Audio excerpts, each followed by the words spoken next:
Exploring Idaho, the television adventure showcasing our state's unique people and places, is brought to you by Albertsons, Southwest Airlines, the Idaho Department of Commerce, 7 regional travel committees, and KTVB Channel 7.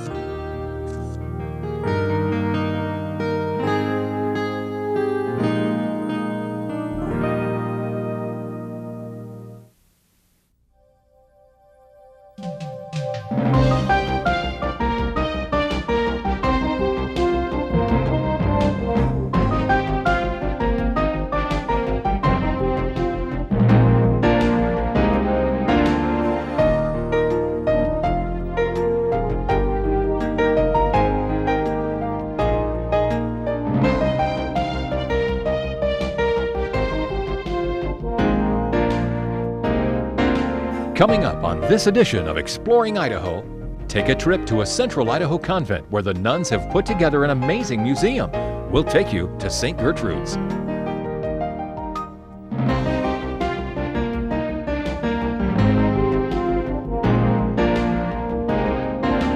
Also, it's harvest time in Idaho, and these days more and more farmers are picking grapes.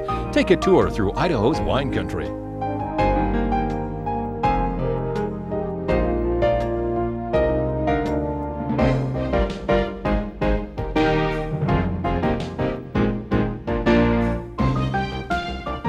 The Gem State's fall colors are especially vibrant this year. Meet a man who has an eye for autumn.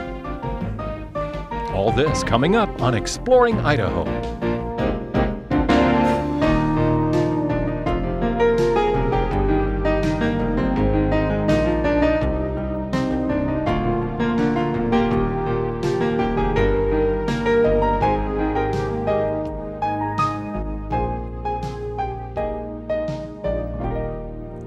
Hello and welcome to Exploring Idaho. In our journeys around the state, we are always looking for and always finding new and interesting places. But let me tell you, it's not always in the first place we look. Take St. Gertrude's Museum, for example.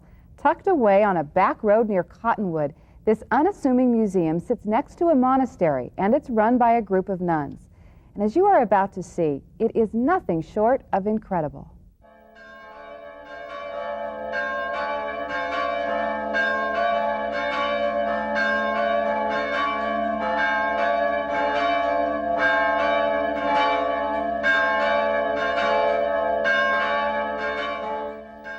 The bells still ring at the Monastery of St. Gertrude near Cottonwood.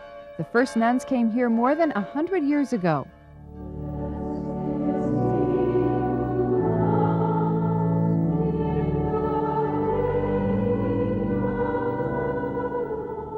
Services are held at St. Gertrude's Chapel every day. This chapel is testimony to the fine craftsmanship so important to the Catholic Church during the early 1900s. Built in the 20s, the chapel was restored a couple of years ago. As sacred and historic as this chapel is, it is just the beginning of the history lessons St. Gertrude's has to offer. Next door to the stately monastery is a plain-looking building that holds an amazing accumulation of antique, rare, and priceless treasures.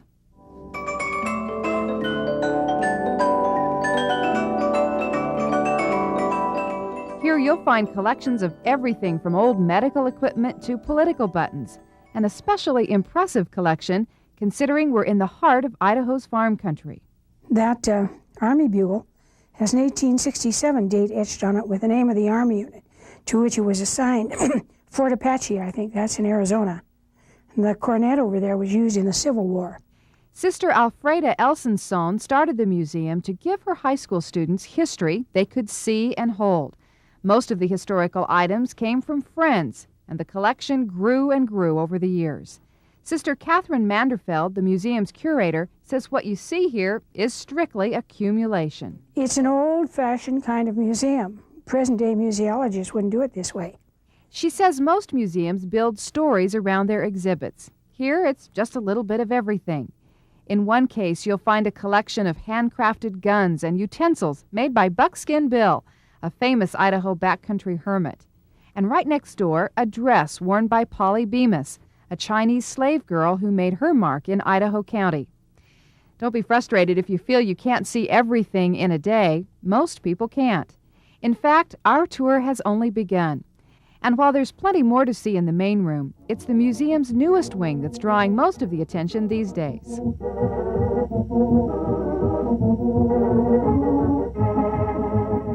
Winifred Rhodes Emanuel was a concert organist famous from the days of silent movies and vaudeville, and perhaps even more important, born not far from here, a local girl with an exceptional talent. Winifred had a rare gift for music. As a child, her mother could take her to concerts. She could come home and play the entire program, perfect pitch kind of memory. It came in very handy when she got to silent movies and vaudeville. Wherever she went, Winifred would talk about her Idaho roots. And when she died, her husband donated most of her personal belongings to the museum. And an impressive donation it was. Pictures, clothing, even a piece of music dating back to the 16th century. It was given to Winifred by a wealthy lady because the lady enjoyed Winifred's music. It's hand-illuminated Te Deum Laudamus in Latin, Gregorian chant. The frame is all one piece of wood. The frame dates from about 1900. I think the piece of parchment is a page from a large songbook. A few years after donating Winifred's belongings to the museum, Mr. Emanuel donated his own collection of art to St. Gertrudes. The pieces range from Ming ceramics to a French cabinet that appeared in the 1892 World's Fair in Chicago. The collection rivals those you'll find in some of the country's finest museums. He wanted his things where people could enjoy them, and I think it's marvelous for our part of the world, because out here in Idaho, we have to go a long way to see the kind of Oriental art that Mr. Emanuel brought us when he brought us this collection of things in memory of his second wife, Winifred Rhodes. Most of the collection consists of gifts Mr. Emanuel received during his travels around the world. He was an Oriental rug dealer from Seattle. Most folks would never guess a museum of this caliber would be found here. Sister Catherine says that's part of the charm and what makes her job so enjoyable. The chance to share a collection like this with people who will take the trouble to find it. We hope that it's going to be very successful and that we'll be able to maintain it for a long, long time. St. Gertrude's Museum is open year-round, and if you'd like to attend one of the church services next door, that's okay too. They're held every day. We'll be right back. Still to come, a toast to Idaho's wine country.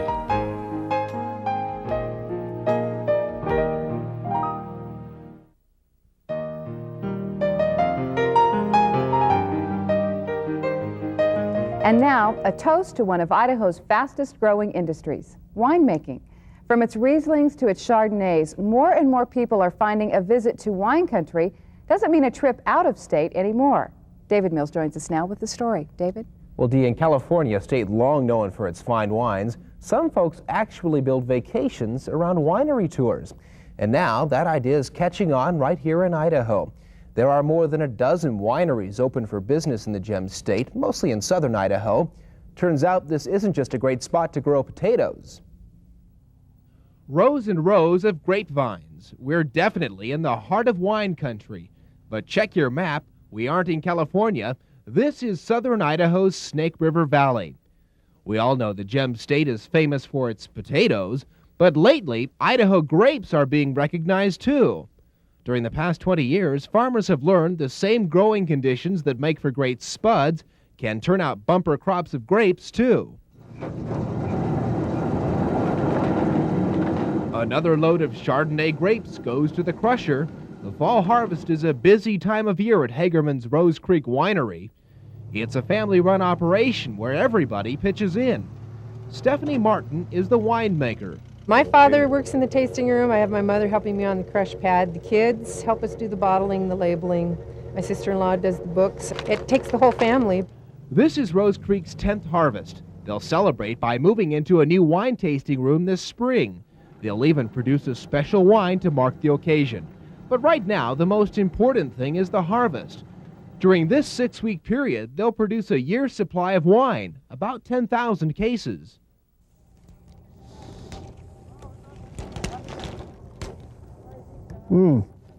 Spectacular. The pace is no less frantic at Carmela Vineyards just down the road. Located on the Snake River near Glens Ferry, this is one of Idaho's newest wineries, but certainly one of the most intriguing. From its castle-like setting to the dozens of acres of grapes, this place feels more like the wine country of France than the potato country of Idaho. Among the dozens of acres of grapes is this, a golf course. It's called Vineyard Greens. It opened this summer. It was built in an effort to bring more folks in off the highway, and it's working. It is bringing in wine lovers who also love to golf.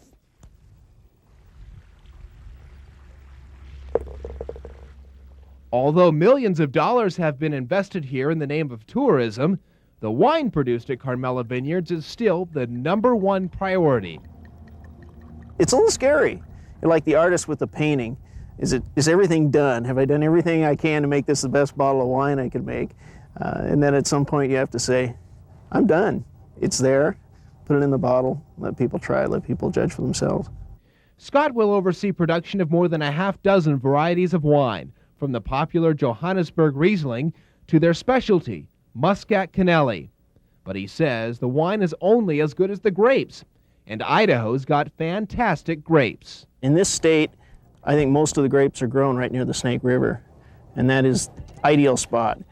We have more frost-free days than other areas in the state. We have the protection of the river in the winter, so it doesn't get nearly as cold. It's just a beautiful place to grow grapes. He says the key to this whole process is the warm days and cool nights. Those factors create just the right balance of sugars and acids in the grapes. Carmela will produce some 7,000 cases of wine this year, and while substantial, a mere drop in the bucket when it comes to the granddaddy of Idaho wineries, Sainte Chapelle. It is here in a place near Caldwell, known as Sunny Slope, that most of Idaho's grapes are grown. Thousands of acres will be harvested this year, so many that a few years ago, crews began using this mechanical picker to do the job.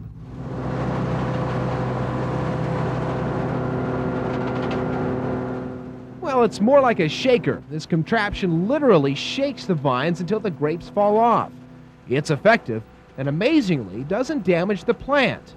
This machine can do in 2 hours what would take hand crews all day to accomplish.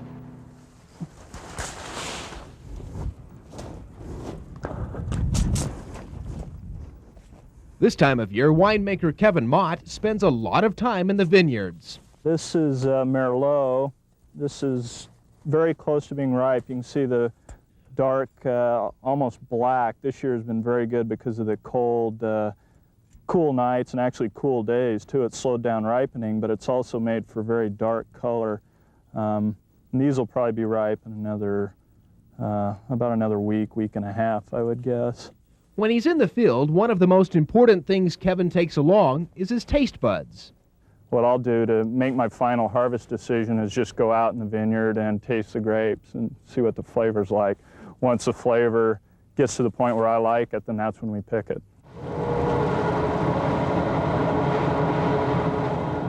Less than 2 hours after being picked, the grapes are back at the winery being crushed. Producing 100,000 cases of wine takes more than 1,500 tons of grapes. During the harvest, this machinery runs from sunup till sundown. Some of the wine won't be bottled for 2 or 3 years. Yes, for winemakers, patience is golden, in more than one way. You know, it's a slow process. You look at Europe, how long it's taken Europe, and California. California for years was fighting, you know, to be as good as the French, and now they're perceived as the best in the U.S., and so we're fighting to, you know, be perceived as equals with California, which quality of fruit and quality of wine, I think in many cases we are. Kevin, along with most other Idaho winemakers, is convinced Idaho's time in the wine spotlight is on its way, and that deserves a toast. That's pretty good. Most wineries are open year-round. They offer wine tasting and tours. And this month, when you call in for our Exploring Idaho field notes, we'll also send you this handy guide to Idaho's wine country. You know, those field notes are really handy, so I encourage you to have a pen or pencil handy. We'll give you that phone number in a few minutes. All right. Thank you, David, and we'll be right back. Up next, Idaho is bursting at the seams with fall colors. Meet a man who knows how to capture the beauty.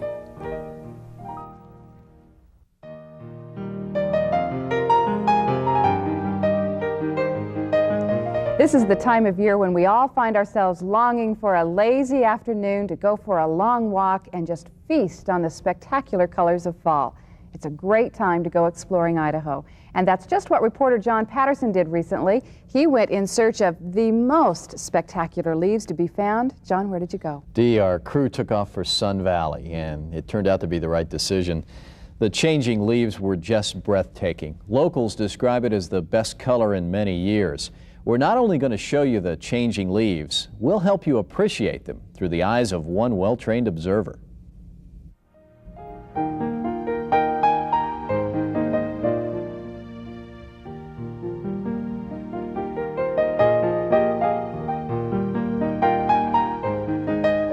They are fleeting, with us for only a short time. Fiery reds and shimmering golds, the colors of Idaho's autumn. It is nature's final show, a brief burst of brilliance before a barren winter.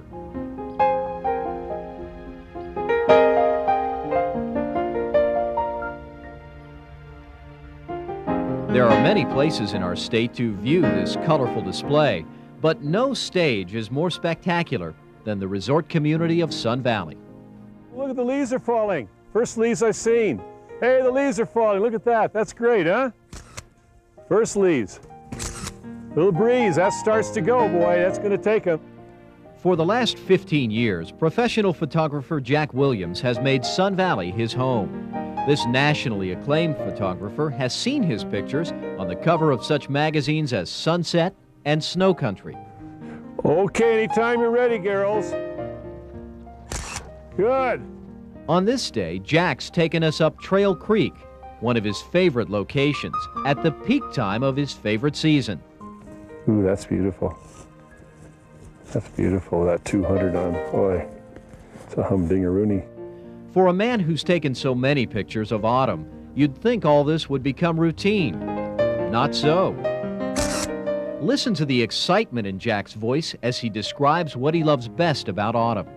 It's all very peaceful, and it's magical. It's getting ready for winter. Everything's tucking away, and it's very magical. People say, "Why is it? What is it that makes it that light?" And the light is so low and cutting across things, and all the grasses are translucent. You get that low translucent light, and it's just. And by a stream, you'll stand. The water will be very clear and crispy, you know, and the golden underneath. Over the years, Jack's taken countless pictures of autumn in Sun Valley. There have been many good years and some mediocre ones, but Jack says no year has been more colorful than this one. I thought I had seen it, but this year is the best because it's got a fullness. All the leaves are still there. A few are dropping to kind of coat the road, but right now we have this whole range of tones. I put that filter. Oh, that's excellent. Now that's excellent.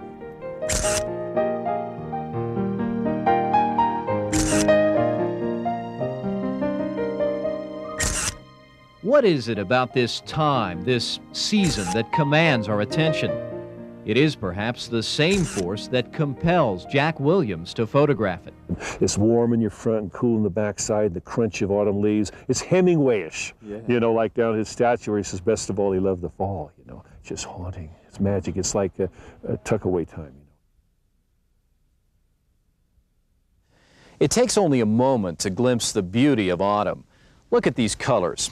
Every year, nature puts on this magical show, but sometimes it takes people like Jack Williams to help us appreciate it. There was a time when Jack thought he might never see another Sun Valley autumn. 2 years ago, he underwent open heart surgery. Not easy for a man used to spending the majority of his time outdoors. The surgery was successful, and Jack clearly remembers the day he finally came home. Coming out of all this after a few months of being in the hospital room, and you know, it was wonderful, but the air was always the same. And I just wanted anything for that smell of rain and little droplets. And when I got out, came back here, and went front over Galena Summit, you know, and here was these big, old, ancient fir, you know, stuff like that. And I looked at it and thought, I'm seeing this again, and I might never have seen it again. When you think it in that context, it's really, wow.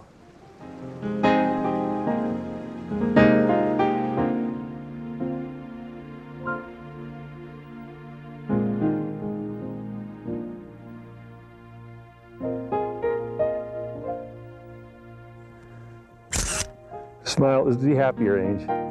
That's it. Oh, that's cute. What I like to do is get the beauty of the Idaho, the power of it, and then the people out there enjoying it. The freshness of the faces and the vigor that you get in people living in this country is just wonderful, because people love it. That's why they're here.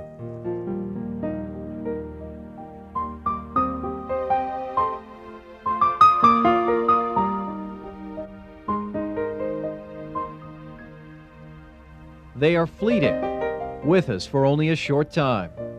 Photographer and philosopher Jack Williams knows that, and thankfully he's given us some images to help us remember another Idaho autumn. Ooh, that's pretty.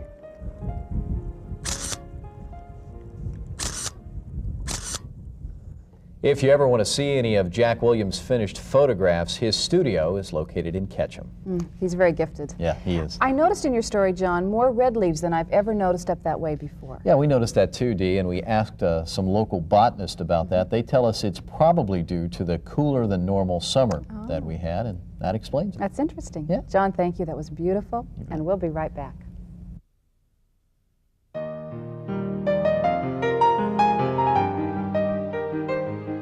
Hope you're anxious to get out and explore Idaho yourself after seeing some of the stories today. And if you'd like more information on any of them, you can receive your own copy of the Exploring Idaho Field Notes. Just call 1-800-635-7820 and ask for the Exploring Idaho Field Notes for show number 106. And you know, you can head in just about any direction and take in the brilliance of fall in Idaho. Enjoy it while you can, because winter is definitely on the way. Thanks for being with us. We'll see you next month for another edition of Exploring Idaho.